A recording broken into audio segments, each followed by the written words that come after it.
Ladies and Mental Gen, today is July 11th, 2013, and this is the KNKL Daily number 75. I'm your host, Keenan Lafferty, and today is Thoughtful Thursday, where we gather together, sit under the Bodhi tree, and we meditate upon life, what it is, the meaning of our lives as artists, and how can we become better and continue striving forward, right?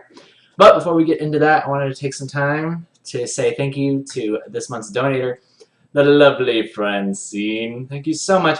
If you'd like to get your name on this list, simply visit emmacomiconline.com, click the donate button, and donate as little or as much as you want, and I'll feature your name throughout the month.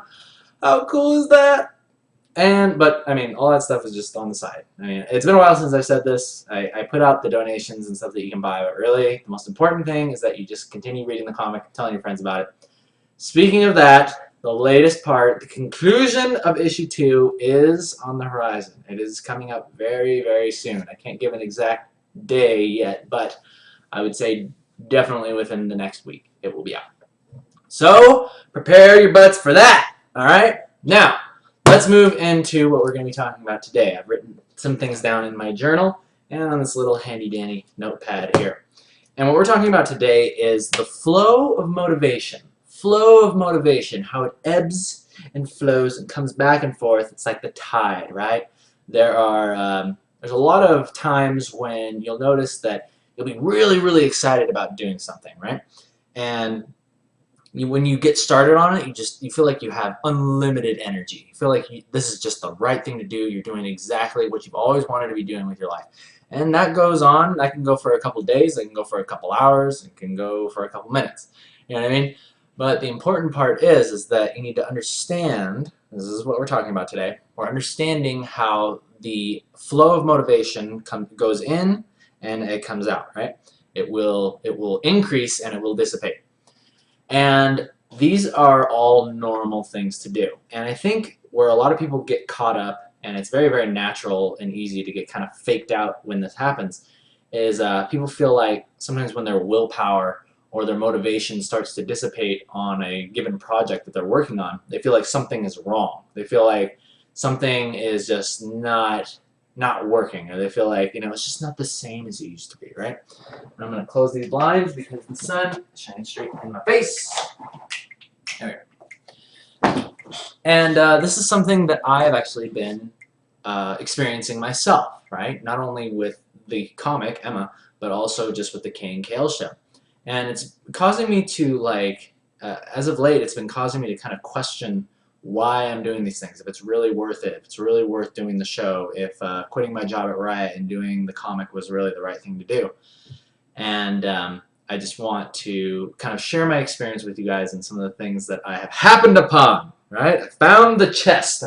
Just like in Legend of Zelda, right? I've opened it and all the shiny lights come in, and then I've reached in and then I've found the treasure, right? Found the treasure, and then it would be circling around right in this area. And that's what we're going to talk about today.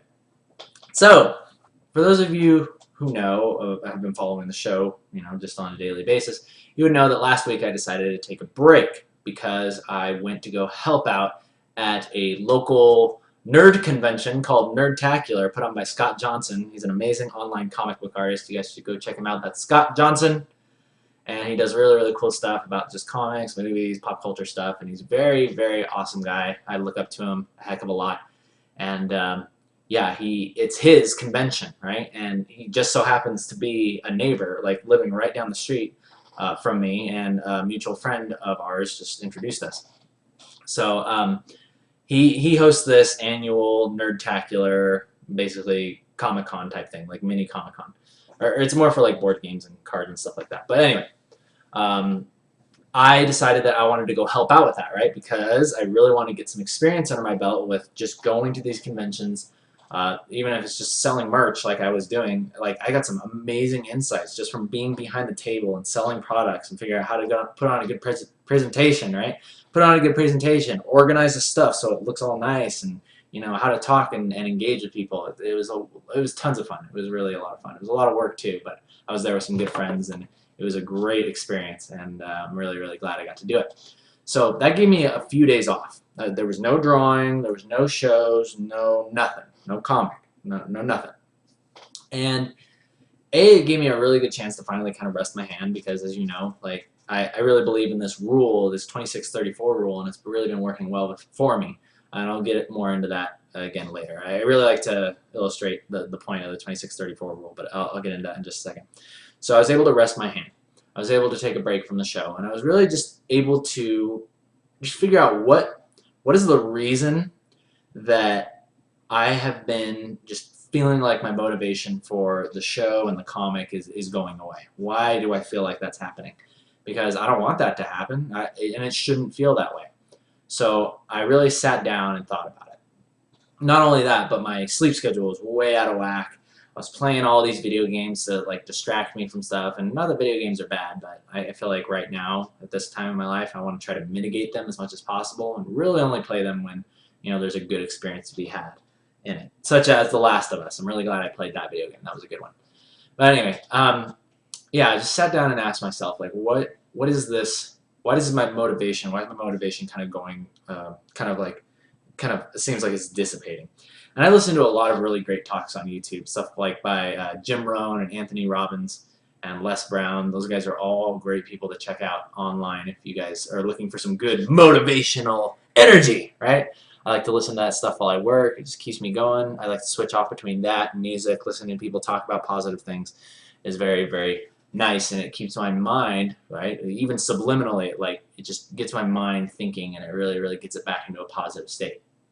And a common thing that these people talk about is that your willpower never really it never lasts, right? Your willpower for a given project never, ever stays there forever. It's going to go away at some point. It's going to die down a little bit. But what brings it back is your reasons, right? Your reasons for doing the thing in the first place, right? And I've always said that I'm making the comic for myself, but now I'm starting to realize even more that I'm making this comic to start a business, right? I'm making this comic to serve the people. You are the people. And I'm making this to serve you and hopefully give you a cool experience. And by documenting it, by doing this little YouTube cast thing every day, I'm really hoping to show the experience that I'm going through. That way, when you guys strike out on your own, you'll know that when you first get started, it's going to be like the best thing in the world. You're just going to go and go and go and go, and time is going to disappear, and you won't care about taking breaks or any of that stuff. Then eventually, you're going to start to kind of go into this weird funk where you start questioning yourself, you start doubting yourself, you start dreading things. I would literally look at the clock, and it would be 4 in the afternoon, and I would immediately start dreading the show because it's like, oh man, what am I going to talk about today? I don't know what I'm doing. I'm almost out of things to teach. I don't know what to teach anybody. Am I really even that good? And then all of these weird, silly doubts and stupid excuses would start just flooding in, right? And this caused me to. I really think that your motivation and your energy about things will literally affect the way that you wake up in the morning. It'll affect the way that you carry yourself. It'll affect the way that you do the show, if you have a show. And it was affecting me for sure. It might not show, but I mean, you might be able to look back and you'll notice that my demeanor was a little bit different. But I was still conscious of it the whole time. I think that's the one thing that kept me. That's the one thing that kept me going, because I knew that just like the people on YouTube say, they say, your motivation will come and go, right? There's going to be times where it's low, but it won't stay low forever, right? It's going to come back. It's going to come back if you stick to your original plan, you stick to your original reasons. Those will come back and they will give you more energy, and you'll go again. You'll go up to the high point and you'll stay there for a little bit. And then you'll come back down a little bit. But then you'll remember that, oh yes, I was here before. I was here before once. And just like before, it's not going to last forever. And then you pull yourself right back up. And I think it's almost like a muscle. It's a mental muscle for sure. Because I think the thing that kind of starts to kill your motivation is just this self-doubt. The self-doubt that just slowly creeps in. And I would literally just be doing the comic and be like, how the heck am I going to do this scene? I don't even know what I'm doing. I've never illustrated these things before. I don't know how to draw motorcycles. I don't know how to make these colors work, or the panels aren't looking clear enough. It's just a jumbled mess, and I would get so ticked off. But there was something I was talking about yesterday, and that was trusting in yourself, right? Trusting in the skills that you have right now right? And even allowing yourself to do it badly, right? And that, I think, is really one of the key points that I want to push towards you guys today, is that if you're ever working on any project, any art project at all, sometimes, no, not even sometimes, all the time, I think the best thing to do in a project, if you feel for some reason it may fail or you're just not doing it right, the best thing that you can do is literally finish it. Finish it to the best of your ability, even if it sucks, even if it comically sucks. You could literally look at it and be like, this is the worst painting I've ever done. Like, this person's face is so jacked up, you can't even tell it's a human being, right? And, you know, just do that. Just finish it, because once you finish it, I guarantee you, you are going to, if you keep a positive mindset, you're going to be able to look at, okay, this really sucks, right? But hey, now that this is completely done, I can now see it clearly there, right? And this is what I need to improve on. I need to focus on, you know, I need to focus on anatomy of the face. I need to focus on expressions. I need to focus on, you know, just like all these things, whatever you're trying to paint. I'm just giving the example that you're painting a portrait of a person, right? And just do all these studies, like what causes, how do you create likeness in a drawing, right? I think studying caricaturing is a really, really good way to study how to capture the likeness of a person. And for me, in comics, a common problem that I run into is the really quick little sketches of an expression or an action that's happening doesn't translate to the final lines, right? Sometimes like the expression is much better in just like this stick figure that I drew in like 2 seconds. And I think the reason why that is because your imagination just looks at the small little bit of information that's there and it translates it almost perfectly. You know what I mean? Like I've said this before, and when you leave the rest to the imagination of the reader, oftentimes it's perfect to them, right? Because they make it what they want it to be. And that's a whole other subject. In fact, that's something that I want to go into probably next Tuesday, is how to capture expression from quick sketches going into, you know, cleaning up your lines. But yeah, where was I going with that? That was a total tangent. Yeah, I think the biggest thing that you really need to do is just do not just give up on something. Don't be like, this isn't going to turn out well, just screw it, right? Because when you give up on something, when you stop something, I think there's something about that not finishing your work damages your mind. It damages your mind and makes you believe, it makes you believe even more that you're incapable of doing it, as opposed to just facing your fear, facing the things that you think you might not be able to do. And oftentimes, like when I was afraid of something that I couldn't do and I just finished it, I ended up just making it work. And I think that's really where the power comes in, right? That's the secret, right? That's kind of what I really needed to realize about myself. It's like, look, I may not know how to do this part of the comic. I have never illustrated something like this before. I have never illustrated a sequence like this or drawn this many characters in one tiny little panel and shown or told this amount of story like with this many panels on one page. And there's just all these challenges that are coming at me. But I need to realize that the worst that could happen is that I just do it, right? Literally the worst that could happen is I do it and it might suck, right? But I know for a fact that the stuff that I release, I mean, just by law of averages, if you want to bring that rule to the table, is usually it's good. Like most of the stuff that I put out, it's like, yes, I'm proud of this. I'm happy with this. I feel like my skills and everything I've learned to this point gives me the ability to just release things that are easy to read, clear to read. They have good action, hopefully, and their expressions are good, right? And there's character. There's like flavor crystals in there and expression. So just by knowing that, I know that whatever I release will just be as good as the stuff it was before. But I'm always trying to improve it too. You know what I mean? I'm always trying to get better. It's like, okay, how can I make this better? How can I choose better colors? How can I show the scene better? And I think that's really, really a good thing. You should always be challenging yourself. And I think naturally artists are always doing that. And I think that's a really cool reason why the artistic lifestyle not only translates to your art, but I believe that artists are just people that like to challenge things, right? They see somebody doing something one way, and immediately you just want to be like, I bet I can find a better way. Or I'm going to do this exact opposite thing over here that nobody's doing, and I'm going to make it work just because, you know, we like to do that for some reason. We like to be unique. We like to have style, and that's what it's all about. And I think that's something really to take pride in because we don't like to walk the beaten path. You know, in some respects, I mean, when you're learning fundamentals and stuff, artists will obviously walk that path. But I think there is a good amount of there's a lot to be gained from stepping off the beaten path as an artist and really exploring what the unique thing that you bring to the table is, right? Because you don't want to just be a clone of somebody else, right? You can do all these awesome things that other people do, and you can mimic their styles, but make sure you have your own thing, something that you absolutely love doing. Now, yeah, I think, let's see. I was kind of playing around with making these Thoughtful Thursdays. I don't know, usually I just ramble on and on. I don't know if 45 minutes is too long. To be honest, I kind of think it is. So I kind of want to shorten it down a little bit, maybe to like 20, 25 minutes.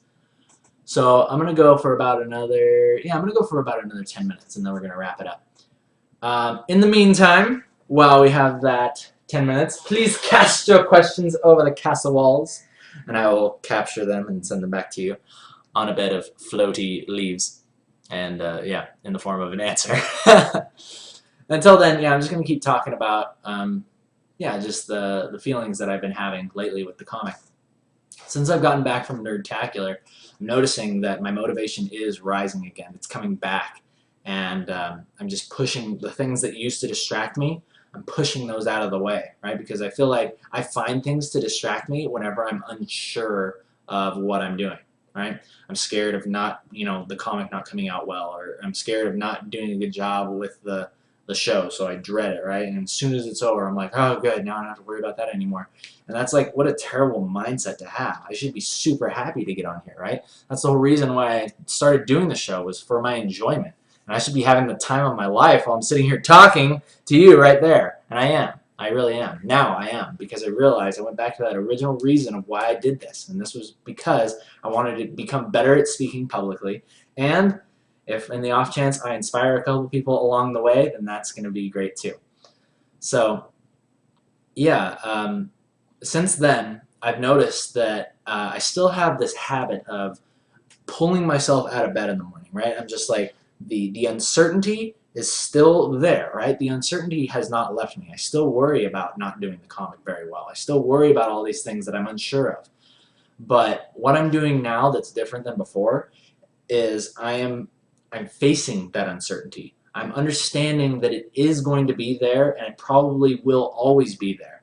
And unless I learn how to face it now, it's always basically going to put me underneath it, right? It's always I'm going to be a slave to my uncertainty. So rather than doing that, I'm telling myself, look, I just need to sit down and I need to do it. It's a mental muscle. I'm telling you, it is a mental muscle that you must cultivate within yourself, right? And once you do that, I guarantee you it'll be awesome. Think of it as you are a seeker of uncertainty.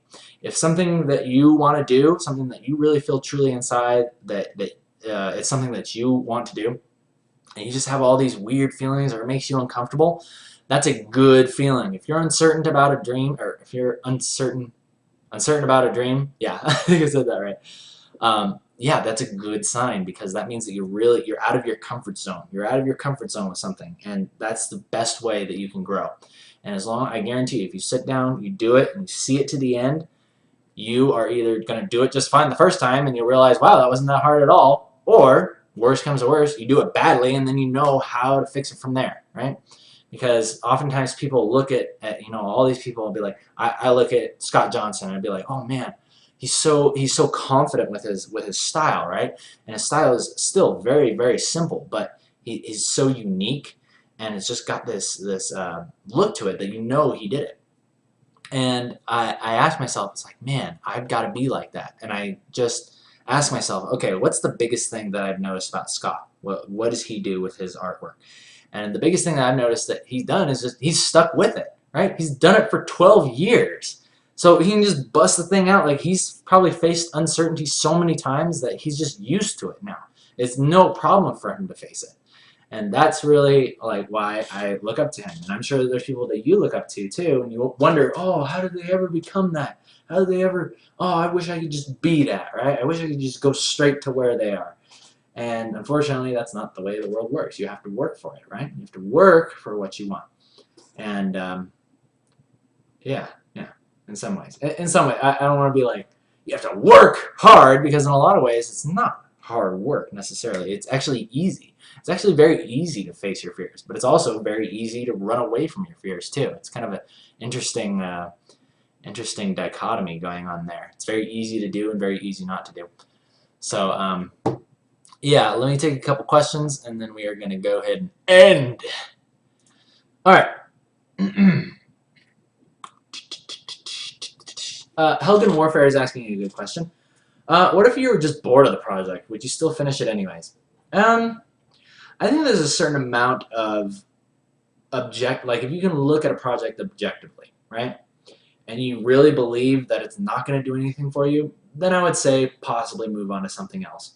But I just want to caution you on that, because like I said, starting something and not finishing it, it just does something to your mind. It just makes you, it subconsciously plants something in there that I don't finish things. Or I get really excited about things at first, I start them, and then halfway through it fizzles, and then I just give up, right? You want to get, you don't want to give up ever. If it's like, that's like your last resort. But if you do choose to give something up, just make sure that you objectively look at it, figure out why it's not working, and then move on, right? Because also there's sometimes when things just don't work, right? And that's definitely a valid point. So I would definitely say that that is okay. It's okay to give it up as long as you objectively look at it and give it a shot or two, right? Don't just give it up at the first time. Give it a shot or two and keep going, keep going, keep going. You'll know inside. But again, I stress that is a last resort. Alrighty then. Simon is asking, would I consider prolonging the time if it's a subject I feel is important? Yeah, I mean, definitely. I mean, I'm not putting a time limit on it at all, but I've noticed that a lot of my favorite talks on YouTube, I feel like, I mean, some of them are like hours long, but I really like kind of like the 20-minute segments, right? Especially since I'm doing these every week. You know, I feel like 20 minutes is like a perfect chunk of time. More quality and less time. All right. Beast Point is asking, how do you usually get the inspiration for your original work? Let's see. Well, the only original work that I'm working on right now is just Emma. But prior to that, I don't know. I would get inspired by movies. I would get inspired by video games most of the time. Just other art styles, things that I see.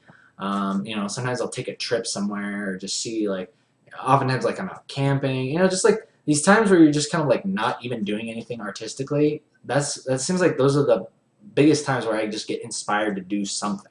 You know, watching live music, live concerts and live music, any type of performance just gets me excited. It like transfers some energy to me. It's like, yes, I am now inspired and I must create. So yeah, if you want to get inspired, go watch live music, whatever kind of music you're into. Crazy hardcore screaming, people punching each other in the face, that kind of music, that'll really get you into it. I don't go to those concerts anymore, but I prefer a little bit more toned down and stuff now. Anyway, let's see what we got. Yeah. Yeah, that looks like that wraps it up. You like this thing that I do with my necklace here? I like that. Alright guys, so we're going to go ahead and end Thoughtful Thursday. Thank you guys once again for tuning in live. Hope you guys got some value out of this. Please, people on YouTube, thumbs up if you like it, thumbs down if you don't. My name is Kienan Lafferty. I'll see you guys on Monday for another Emma Monday, and hopefully by then we will be approaching the final panels, the final pages, and you guys will get your release of the final release of issue 2 soon. So you guys take care, have a great weekend, and I'll see you then.